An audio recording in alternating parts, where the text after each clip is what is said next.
कर्जमाफीचं श्रेय हे संपूर्णपणे शेतकऱ्यांचं असून कुणीही त्याचं श्रेय घेऊ नये असं शिवसेना पक्षप्रमुख उद्धव ठाकरे यांनी म्हटलंय। पुणतांब्यात आयोजित कार्यक्रमात ते बोलत होते। पुणतांब्यानं इतिहास घडवला असून त्यांना मानाचा मुजरा करतो असंही उद्धव ठाकरे यावेळी म्हणाले। यावेळी त्यांनी अजित पवार आणि रावसाहेब दानवे यांच्यावर टीकास्त्र सोडलं। शिवसेना सत्तेची पर्वा करत नसल्याचा पुनरुच्चारही त्यांनी केला। राज्याला समृद्धी महामार्ग हवा आहे, मात्र त्यासाठी आधी जमीन दिलेल्या शेतकऱ्यांच्या जमिनी घेऊ देणार नाही असा इशारा त्यांनी दिला। या प्रश्नी बाधित शेतकऱ्यांना घेऊन मुख्यमंत्र्यांशी चर्चा करणार असल्याचंही ते म्हणाले।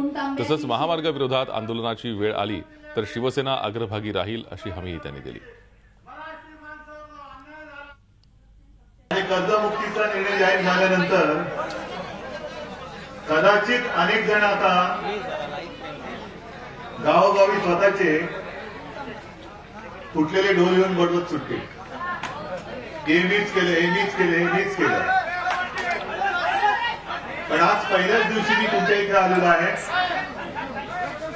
तो महाराष्ट्रातल्या तमाम शेतकऱ्यांच्या वतीने पुणतांबेकरांना मानाचा मुजरा करायला आलेलो आहे।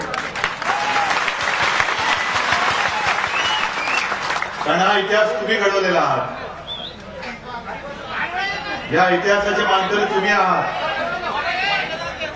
आणि मला अभिमान आहे की मी व्यासपीठावर येऊन खुर्चीत बसल्यानंतर मला पुणतांब्याचं महत्व सांगणाऱ्या काही गोष्टी समोर आल्या। तांबे कसे, काय, कसं, पण आता त्याच्यामध्ये पुणतांब्याच्या शेतकऱ्यांचं नाव सुद्धा दिले जाणार।